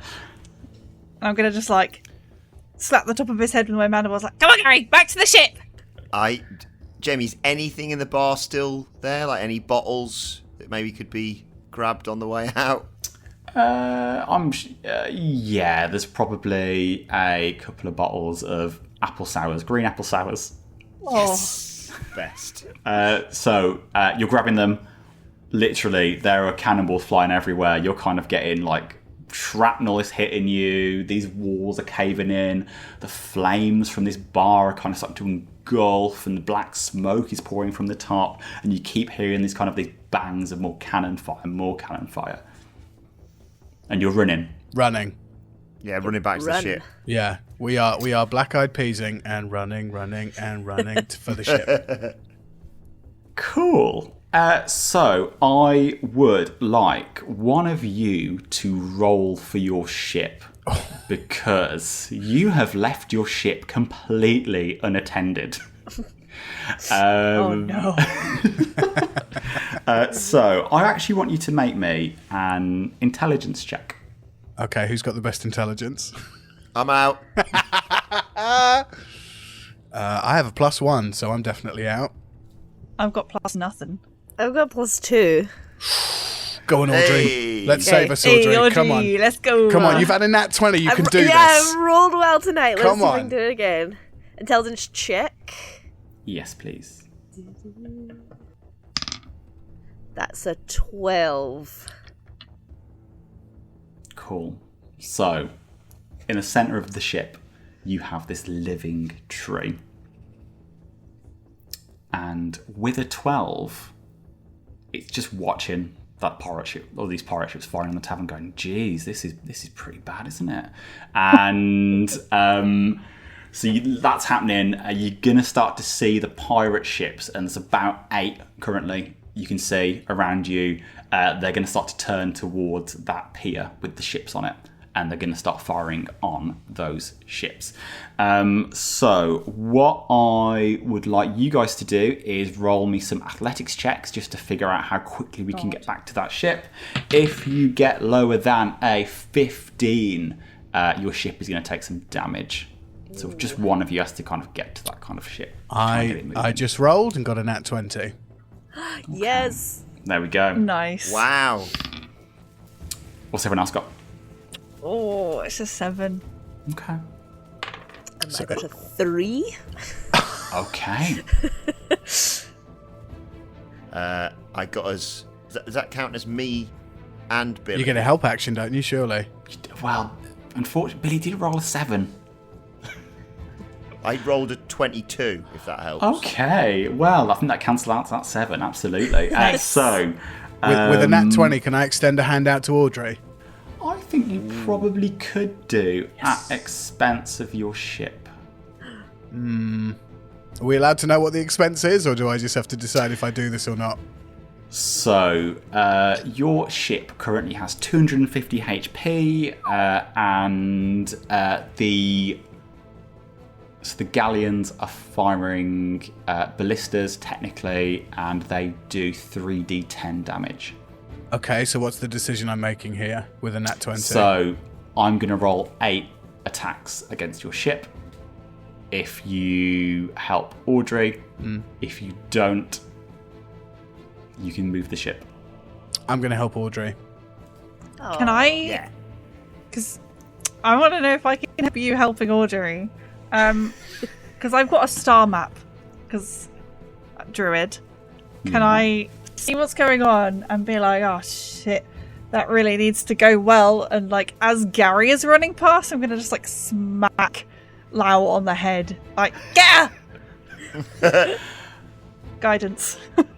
Nice. Love that. Yeah, 100%. Nice. Remind me guidance, please. Remind me how that works. D4. Okay. So nat 20, and I'm just adding whatever this is on top. Yeah, go for it. It's a 1. Okay. Better than nothing. I'm going to roll some attacks against the ship. Okay. So let's go for this. Right, so your ship has an AC of 15. It's not, like we said, it's not a particularly strong ship or well-armoured ship, but it's really flipping quick. That's the kind of thing that's with your ship. So here we go. 10 misses. Yes. 14 misses. Yes! Yes. 18 hits. 6 misses. Yes! Yes. 3 misses. Yes! Let's Yeah. go. That's good. 7 misses. Yes. How many on? Good. That was 5. That was 5. 5, lovely. 7 again misses. Nice. Yes. And 14 misses. Yes. Your ship takes just 8 damage. That's fine. You're at 242 hit points. And you are now racing back to your ship. So you are literally running. Audrey, I've got you on my shoulders. Like, I've just grabbed you. You know that TikTok of like the two lads that walk together, grab hands, and then one of them just jumps on the other's shoulders? That's what I've done. I've just got a tiny elderly cleaner on my shoulders running. It's just like a squelch in your hand, is like the sick-covered hand from holding the box, just like grabs onto you. Oh no, that's my own sick on my own hand. If anything else, that's better, I guess.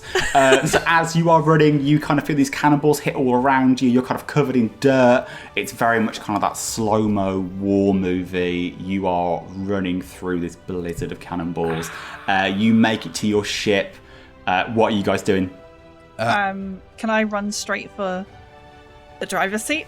You absolutely can. You sit in that helm and you feel kind of like you kind of reach out into the ship and you can kind of feel the roots of that ship, and you can, in a magical, mystical way, feel yourself as kind of that ship, and you have your movement now. So you're sitting in the helm, it's glowing, you can move the ship wherever you want to go. Check everyone is on the ship before I leave, and just cast out into the Motorola just some clicks, just in case anyone is not in the vicinity to hear me. I think you get the responsive emergency clicks back from me in very bad untranslated clicks. Can I turn to Gary and I say, listen, Gary, she doesn't know who the fuck you are, but you've got to help out our captain, so stay here and do whatever she tells you to, all right?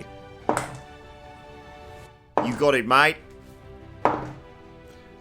You feel a wave of heat on your left hand side as the Wasp ship explodes. You don't take any damage, but it probably 100% explodes. It's getting smashed with cannonballs. Well, he didn't need that ship anyway. He's cut in half by a cannonball, right? Fine. 100%. I shout to everybody over the Motorola that I'm going to run to the engine and the cannon room, and I'm going to get on the parcel cannon as quickly as I can. Cool. Parcel cannon, how this is going to work. And again, we're going to use the stats of a ballista if you're a super nerd, and I love it if you are. So a ballista is 3d10 damage. It takes, and this might be an issue, 3 turns to fire your ballista. So 3 actions. So you need to load it, aim it, fire it. So I'm guessing it could be already kind of armed if you want it, already kind of like loaded, so you could just fire it. I'll let you have that one, but to reload it, you need to have an action to reload, action to aim, and action to fire. Weren't you like fixing it when we started? It was. I was getting all the parcel tape out of it, so all the fire should have burned all of that away. I will, actually, if you want to fire that, I will say that the parcel tape is still on fire in that cannon. Great. So I'll add some additional fire damage to it. Great. Yeah, I radio up to Kriket and just say, I've got us a flaming projectile ready to go. Can another one of us load it for Oli and then he aim and fire? Yes, you can. Absolutely. Jamie, is it an action or can we, is it aim, reload and fire? Are they all actions or can one of them be a bonus action? Oh, go on. I'll let one of them be a bonus action. Cool. Great. Gary, get the fuck up here now. Yes. So your ship isn't particularly well prepared for a battle. You've got 15 AC and you've only got 2 of these little cannons on the side. Can I start moving our ship? Just want to get away from this and start delivering to where was the place that we needed to deliver to? Because they were not that far away from each other. Yeah, so you have to get it to the Star of Maria. Now, you can give me a survival check or an intelligence check just to see if you know where that is. It's a pretty low DC, get over a 10.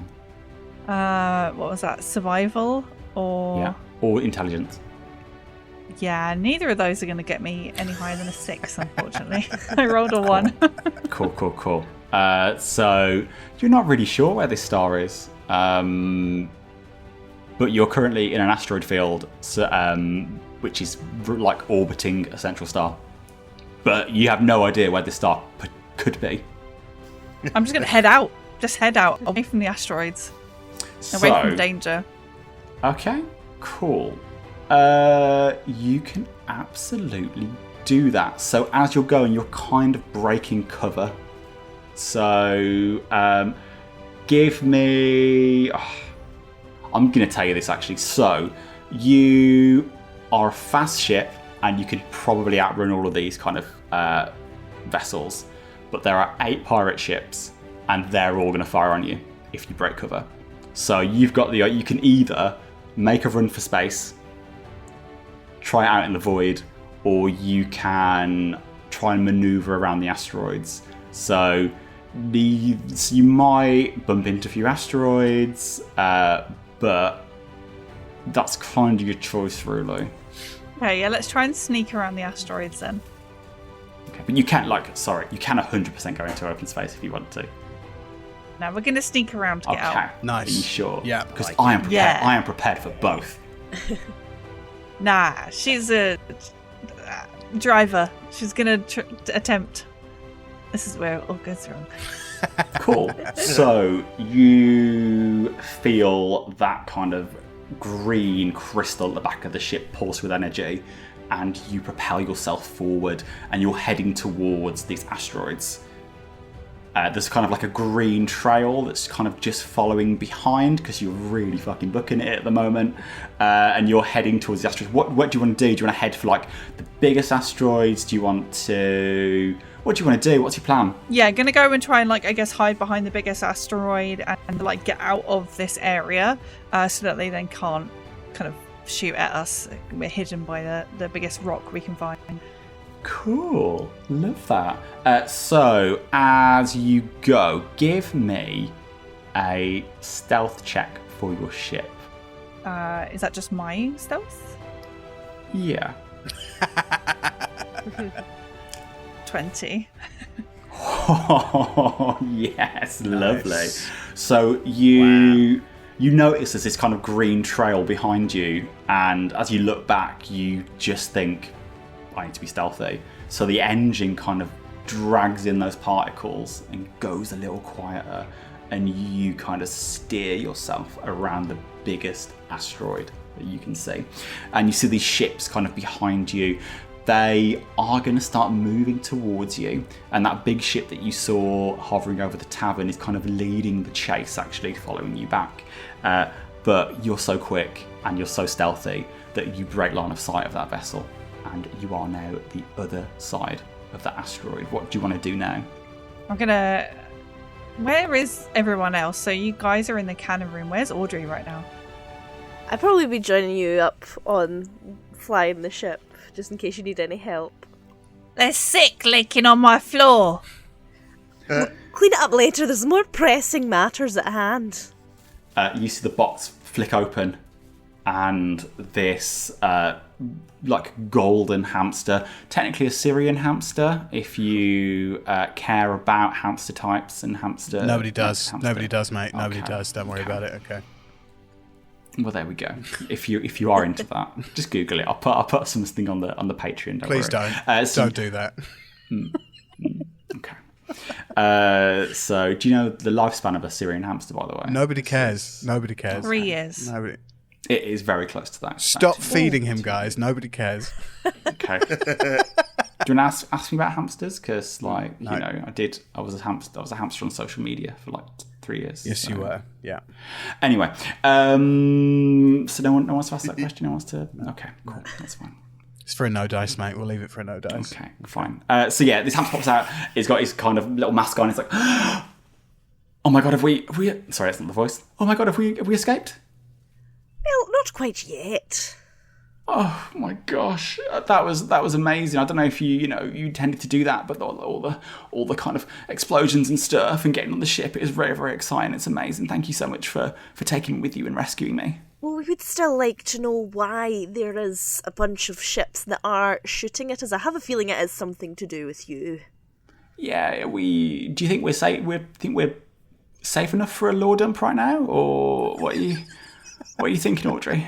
What do we think, Captain? Oh, what?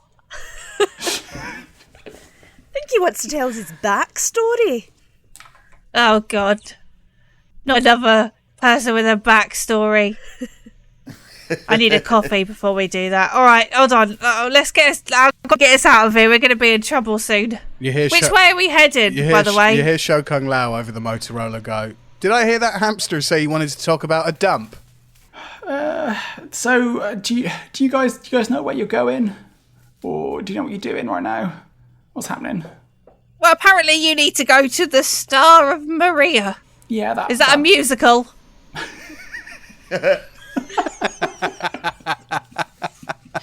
That is the MacGuffin of the episode. It is a musical episode. I didn't tell anyone about this, but the next one is going to be very, very, very musically based. Billy, completely out of character. Tell us what the opening song of Star of Maria is in the musical.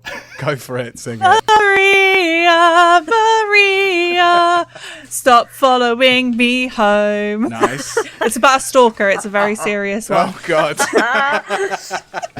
So upbeat for such a dark topic.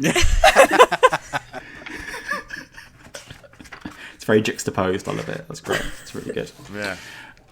So yeah, you're kind of around this kind of asteroid. I would say actually there's some really massive craters. There's some tunnels in this asteroid. There are smaller kind of little rocks floating in space if you want to. I don't know. It's whatever you want to do now, you can do. So I want to ask about where we're going from the hamster, basically. So, which way are we going then? Do west, north? Hold on, let me have a look at this. I kind of get out a little constellation, show him a map maybe, and be like, point me in the direction. You see the hamster. He kind of he's covered in sick, so he's going to take off his little wetsuit. He's going to get out in his backpack like a tiny pack of wet wipes and just kind of give himself a really quick just a quick wash with his paws. Oh, you stink!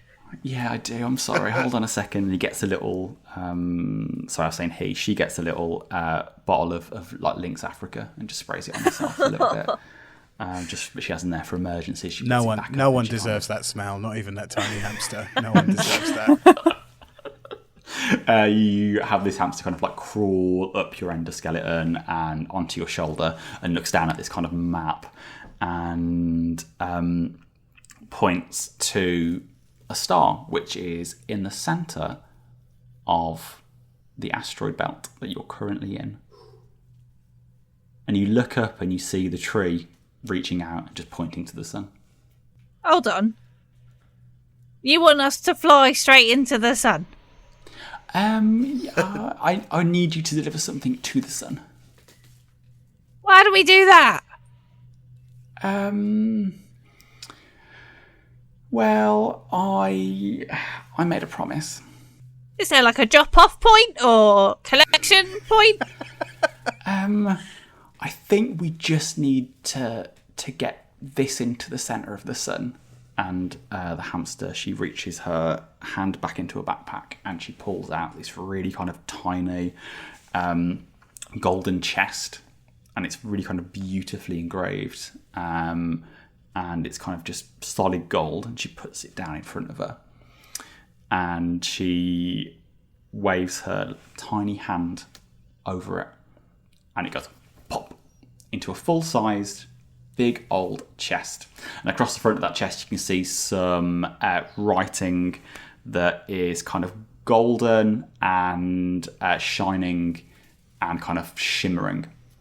Oh, what's that then? Is that payment?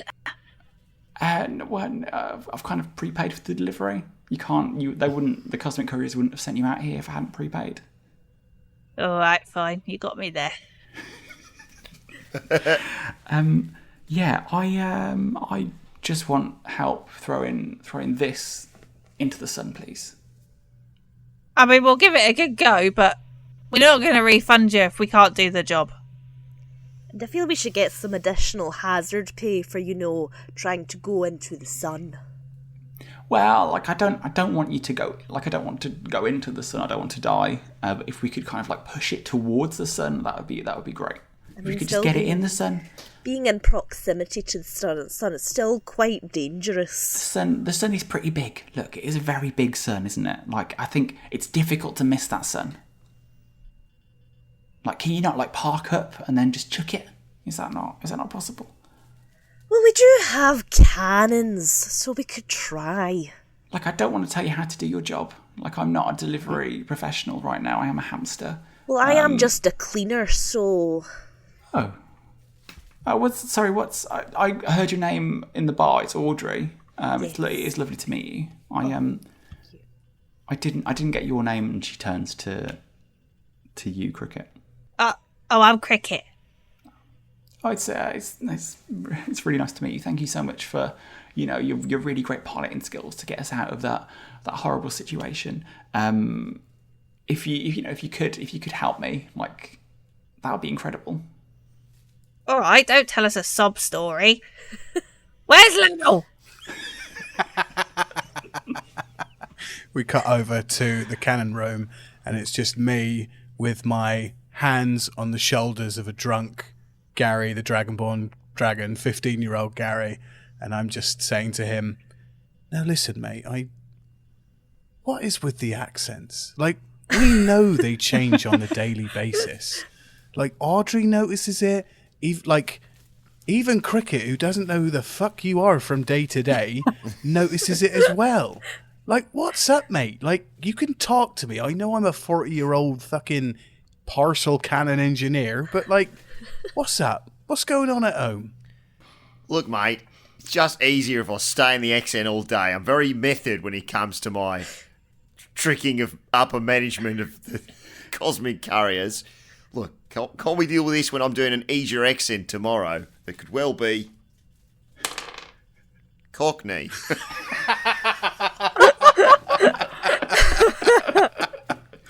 Well, listen, Gary, until then, I'll accept you for who you are, mate. You just... Look, listen, Gary, whenever you're ready to reveal your real voice to us, we'll all be here for you, hand in hand. Just know that you can trust us, and everything's going to be okay, all right? Really backed myself into a corner with this one, haven't I? Thanks for that, mate.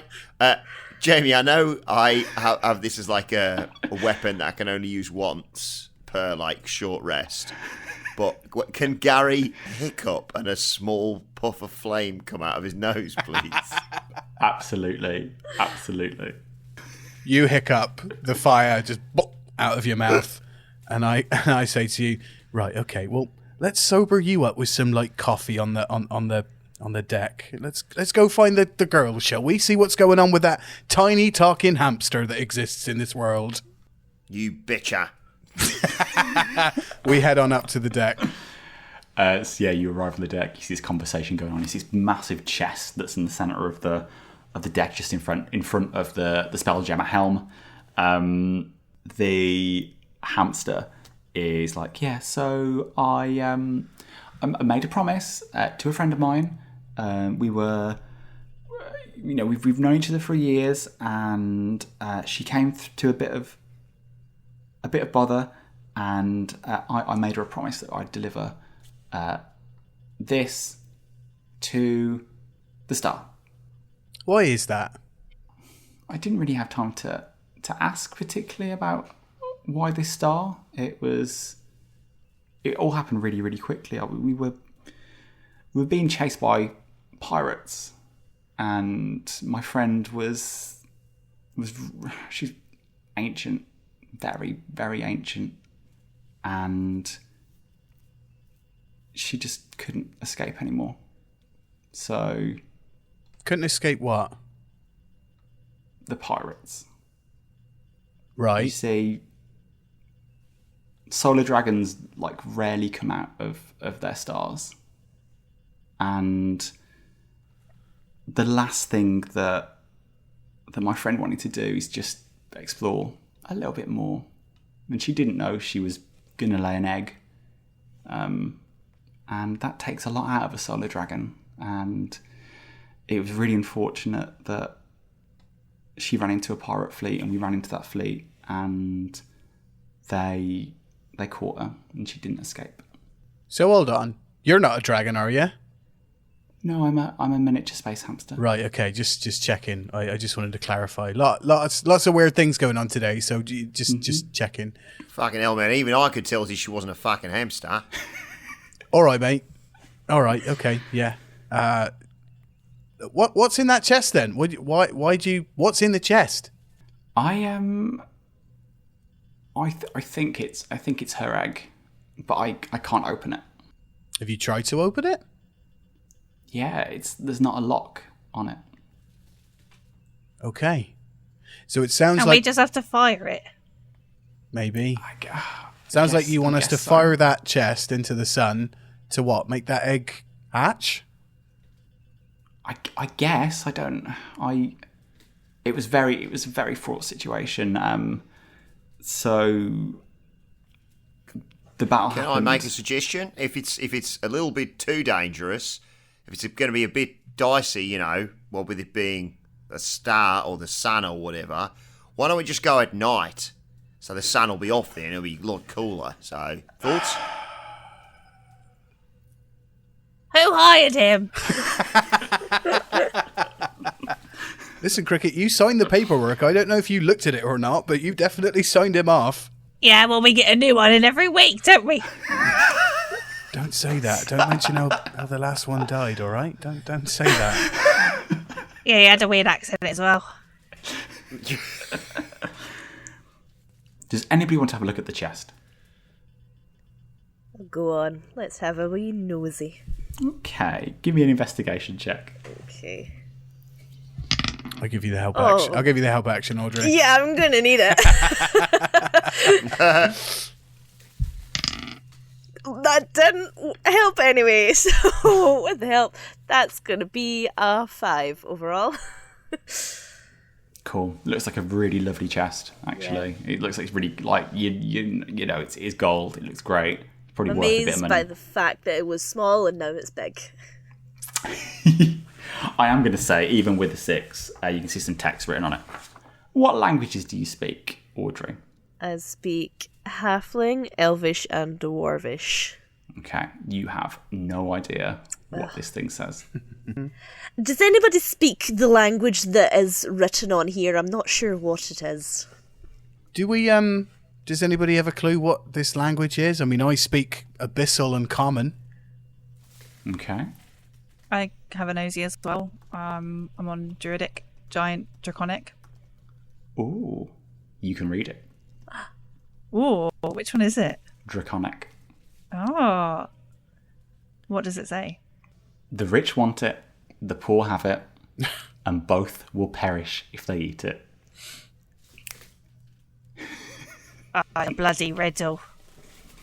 I didn't order a newspaper. I give it back to Audrey. Well, I'm not good at riddles at the best of times, never mind ones that I can't even read. I think I actually might be a bit of help for once here, you know. I can read it, because I can speak Draconic, can't I, Jamie? You can. And I fucking love me a riddle.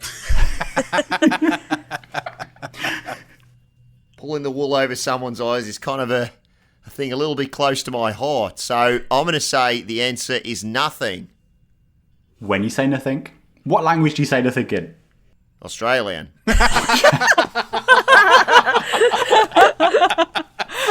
Beautiful, beautiful. With that accent, you see a flash of golden light, a wave of heat, and It's broken my Zoom now, that. It has broken your Zoom. Your Zoom. This happens, but listeners will know this happens with Adam's Zoom very often, where he will just, his Zoom will cut out and he'll just hear like a robot, like breaking, and he's totally frozen. he looks so happy with He looks himself. so happy. He's so smug. Delivered the best joke and then bounced. He's left now. He can't get any better than this. Yeah. He's done. He's like, fuck this shit.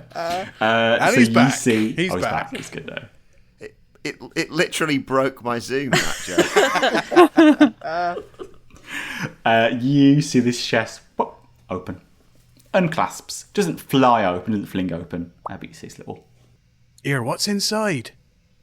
I take a look inside the chest. Peak. Yeah. Okay, so you just flick open the lid. I thought you said the lid flipped open. It doesn't flip clasp open. It just came kind off, of I think. pops open. So the clasp So has it's just come kind off, of, but the the lid clasp hasn't has come popped off. off. It's not kind of flown open or anything. The Okay. clasp has come off. I go, oh, all right. You think it's all right? I'm saying this to the hamster. You think it's all right just to have a little look inside? I've never opened it before. I'm not really sure what's in there. Okay. It wasn't a no. You're right. It was not a no.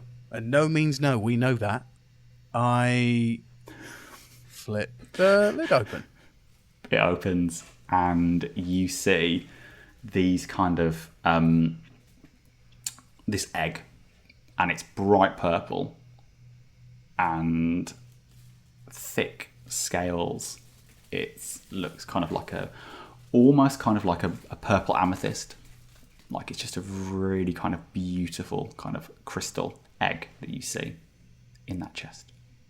So do we reckon that these pirates are after this solar dragon egg so they can, I don't know, wield it for themselves or something? Or use it to take control or something? I don't know why they'd want it.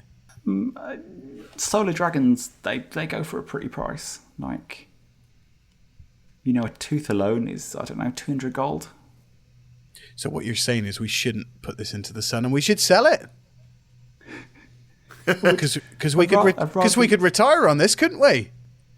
I'd rather you didn't. Like, you know, we've exchanged money for a service right now. So, you know, and you are delivery people. So That's right, and you are talking hamster. Yeah, but you're forgetting the Cosmic Couriers catchphrase.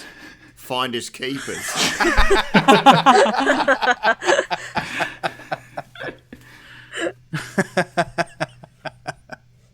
well, okay. I thought you had this kind of really big kind of like green rebrand, and you know you're all kind of carbon neutral now and all that sort of stuff. I thought that's why I went. Yeah, mate. The company's carbon neutral. We're not. We don't give a shit. I'm an ex-criminal. She's a fucking bug. Audrey's stolen my watch, and he's a drunk 15-year-old. Who gives a shit? Yeah, I'm more sort of chaotic neutral rather than carbon neutral. Amazing. That's the most D&D thing you've ever said, and I've loved every second of it. That was great. But I'm looking at this hamster like quite seriously now, being like, mate, we don't give a shit. Like, sure, is like, do we need to put this into the sun for those pirates to stop following us? Is that what we need to do?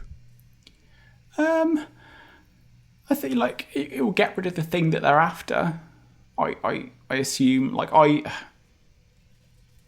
as long as this gets delivered, like I'll hand myself over to them. It's fine. I don't think they'll chase you or anything. I'll just I just really need this to be delivered. It's just the one promise that I made. Can we keep the chest? Yeah, you can keep the chest if you want to. There you go, boys.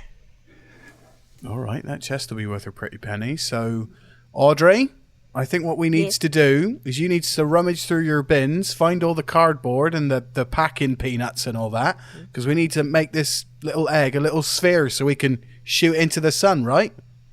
Yes, keep it nice and safe on its journey flying through space. Right-o, okay. Well, you get on that.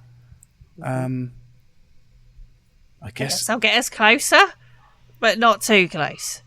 Yeah. I don't fancy frying today. Well, he's going to cook dinner later then. It's not me again.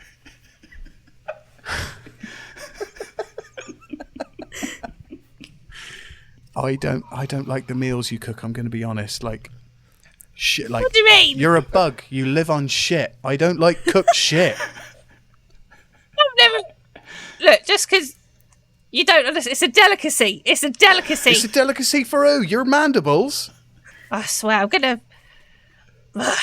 I'll just go back to my chair. You're gonna see the tree slightly rub your back a little bit, going like, it's okay. Like, it's we kind of both eat shit in a weird way because I'm a tree. I like our ship. No wonder she can't get a date. She's eating shit all the time. Cool. So, just to let you know a few mechanics. So you aren't currently in range of firing the cannon into firing the package into the sun. You have to get a little bit closer. To do that, you are going to have to brake slightly from the asteroid field, because basically it goes asteroid field and a void in the middle and then the sun. So it will probably take you at full speed about a minute to get into range of that sun.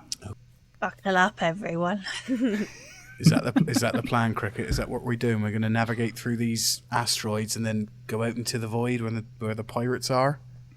Well, either that or we have to wait for them to find us or go, and I don't think they're going to get bored anytime soon. Right, okay. More stealthy maneuvers then through the asteroid field until we get to the void? Oh, I like that. All right. Okay. You handle the cannon. Right. Gary? You and me back on the cannon, boy. Let's go. Audrey, you stay up here. Keep Kriket company. Clean up anything that needs to be cleaned up. And give me my bloody watch back. Who said that this was your watch? I thought we just discussed the company motto was finders keepers. Aubrey's got like the employee of the month sign for the last 6 months. Each one wearing a different piece of jewellery. Yeah. It's got different names on it as well. It's like the employee of the month. Right, so the plan is you are going to stealth through the asteroid field and then gun it when you get to the edge. Is that the plan? Absolutely. That is. Yeah. Cool. Yeah. Right. Handy P.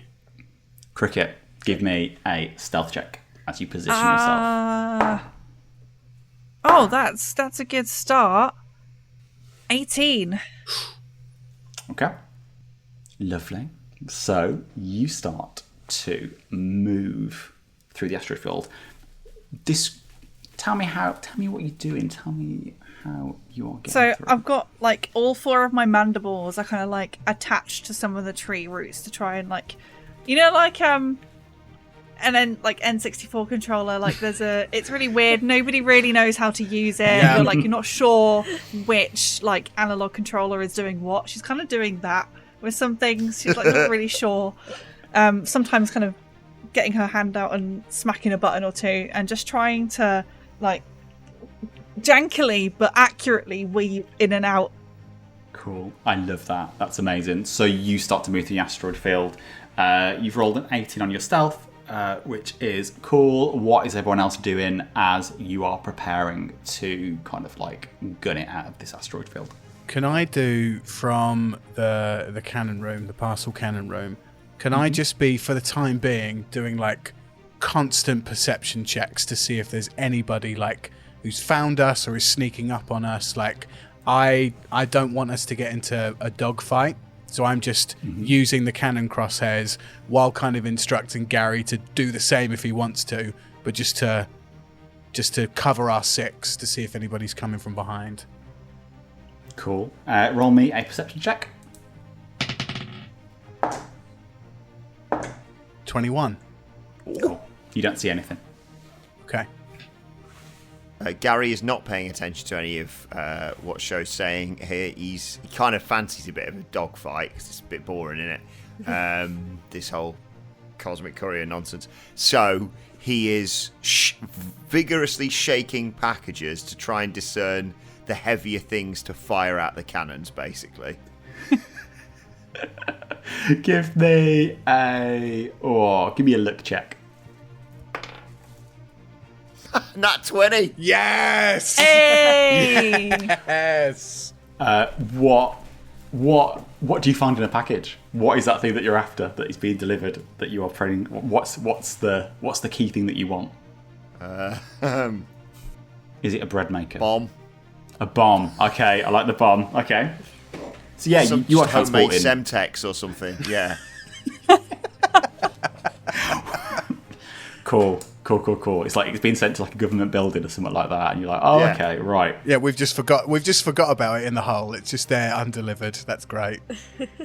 I am gonna say that if you throw or fire that at someone, you can do 5d6 fire damage with that. On top of the 3d10. Yeah, on top of anything. Okay. Cool. So you've got that. Nice find, Gary. Really good find. Not bad for my first day. I radio up to the deck and say, "Oi, listen, guys! Gary's found a fucking bomb down here." Audrey, what the hell does that mean? Is that slang for kids these days? Well, Are they doing something naughty? I don't know anything about the slang, but I would hope it doesn't mean they found an actual bomb down there. Maybe he means the bomb. Yeah, like they found the best parcel ever down there. No. wonder if No, it's listen, sick. Audrey, Kriket, I am not speaking millennial slang or whatever. It's an actual bomb. Gary, the Dragonborn dragon, has found an actual bomb in our hull. So, yeah, do with that what you will. Gary sees no downside to this whatsoever. So if there is a security camera, he's waving it around like a Premier League trophy.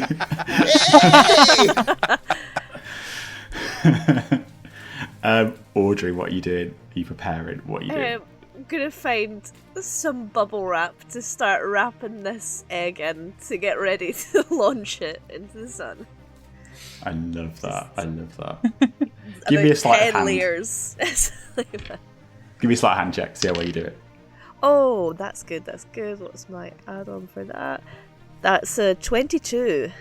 I'm going to give you advantage on firing that into the sun. Yes. Everyone prepared? Yeah. Okay. Yeah.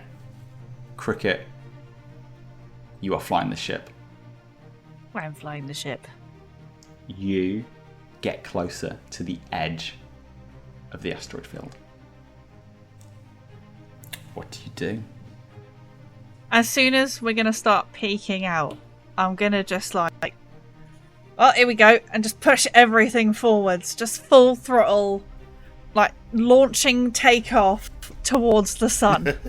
I love that. So as you sit in your Spelljammer helm, you kind of feel that surge of arcane energy flowing through the ship, and you watch as the branches of the ship kind of hunker down, kind of like an athlete, kind of ready to kind of sprint, and you hear the hum of that crystal at the back of the ship. You're gunning it. Yeah, I'm just going for it. Go. Back it up! You explode out of cover, you head towards the Star of Maria, that green trail of particles kind of flies behind you, it leaks from the engine as you race for the void. I'm sorry, give me a deck saving throw. 10. Okay. So, Kriket, you feel a really sharp stabbing pain in your chest. And you look down and you see nothing. And you look up and you see a harpoon embedded in the center of the tree. And Fucking harpoon! as you look back, you watch a chain begin to materialize that connects to that massive ship that you saw at the start of your adventure. It's uncloaking right behind you. You see flares going off, and you see 3 more ships peeking around the larger asteroids. The second ship fires a harpoon that's mounted to the front of the ship, and it misses your ship. The third ship fires a harpoon and misses your ship. Yes. The fourth ship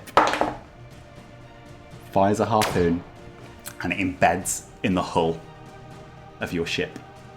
So you feel these kind of like these chains suddenly tighten. You feel yourself being held back by these huge pirate galleons, but you are gunning it. So you are feeling like you feel slowed down, but you're definitely pulling these ships across space. And you're gaining distance from these 3 other ships, but they're chasing you. And that's where we'll end our session. Oh.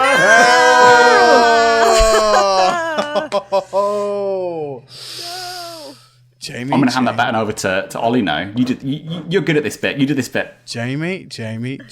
Well, thank you so much to our players Molly, Billy, and Adam, and of course our DM Jamie for coming through for another episode of Dice with Death. Everybody, give Jamie a little clap. Everybody on the Zoom here, let's give Jamie a little clap. Very well done. Golf clap. Golf clap. Very nice. Very smart. You can follow us on social media at Dice Death Pod on Instagram and Twitter. And, hey, give us cash. If you have cash, we want your cash. At Dice Death Pod on Patreon. That's patreon.com/Dice Death Pod. Shout out to everybody that donates to our Patreon. We really, really appreciate it. And, yeah, thank you so much for listening. Jamie, if people want to find you online, where can they find you? You can find me at Jamoo1987 on Twitter. Lovely. Molly, where can people find you online if they want to come and find you and the content that you do on TikTok and all that stuff? What is your at? Where can people find you? Yeah, you can find me on TikTok at molly.m.r and on Twitter, molly_m_r. Excellent. Go and follow Molly and go at her about Audrey and her cleaning skills. Billy, where can people find you online? You can find me everywhere because I have no life at Billie Trixx. Yeah, everywhere includes Twitch, right? Everywhere includes Twitch, all of the platforms, literally no life.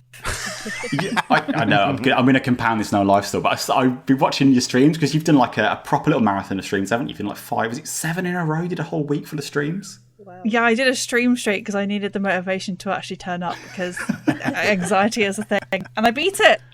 You did it. Well done. So yeah, go to Thanks, twitch.com, follow Billie Trixx on there. Adam, of course, where are you online? This is where Adam's frozen. Adam's broken. Adam's frozen. He's broken again. Okay, we'll wait for him to come back and we'll do that a little bit. Good day, mate. You can find me on all the social medias. Adam Wilbourn.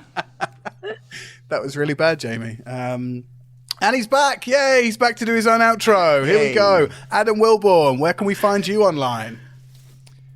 You can find me across all social media at Adam Wilbourn. And don't forget to leave us a 5-star rating on Apple Podcast, plus the modifier. So roll a D20, add 5, and then whatever you get, mark that out of 5 on our 5-star rating on Apple Podcast. Thanks for listening to another episode of Dice with Death. Say bye, guys. Bye, guys. Bye, guys.